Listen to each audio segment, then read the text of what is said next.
I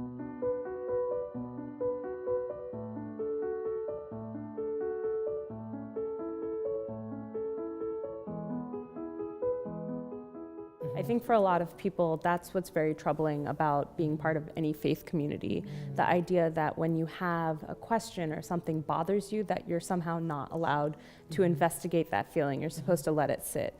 I think having a basic religious literacy, and ALIM gives you an extremely wonderful foundational Islamic literacy, that you know what is up for questions. You know what questions haven't been settled by centuries, by multiple scholars. So if you're sitting there and you're saying, I don't know what the right answer is, then you finally understand that there can be and often are multiple answers. And some questions you don't get answers to. And just knowing that there's not some definitive version of what practiced Islam is, it gave me a sense of peace to know that the world is quite frenzied, and it's okay to say, I don't really know what's happening here. I'm going to do my best and know what the foundations are. ALIM spends a lot of time trying to explain to young Muslims that Islam is not just a thing you do in a box. Islam is something that is relevant. There are reasons and questions and aspects of it that are open to investigation that make you a richer human and a better Muslim.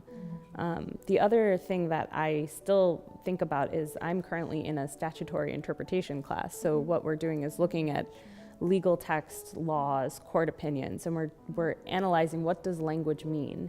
And I'm sitting there thinking, I already did this with Imam Munir Farid. I can do this backwards and forwards.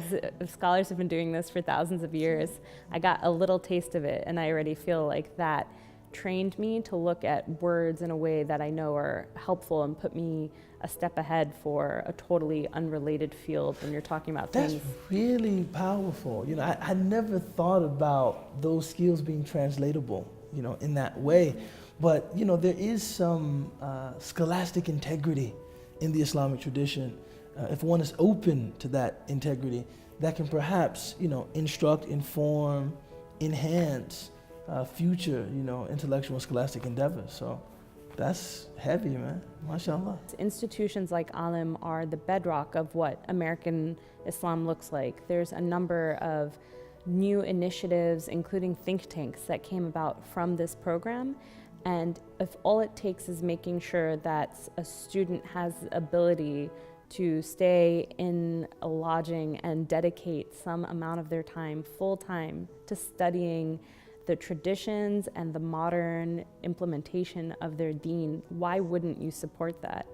And in particular, I really have to emphasize that the scholarships that ALIM seeks to give to students is incredibly important, because it makes no sense when you're creating a new community of young leaders that people who already have all the assets in terms of the material ability to go should just keep accruing that. I think spreading the wealth and making sure that people who have the drive to learn and maybe not the funds to learn should be supported by all of their brothers and sisters.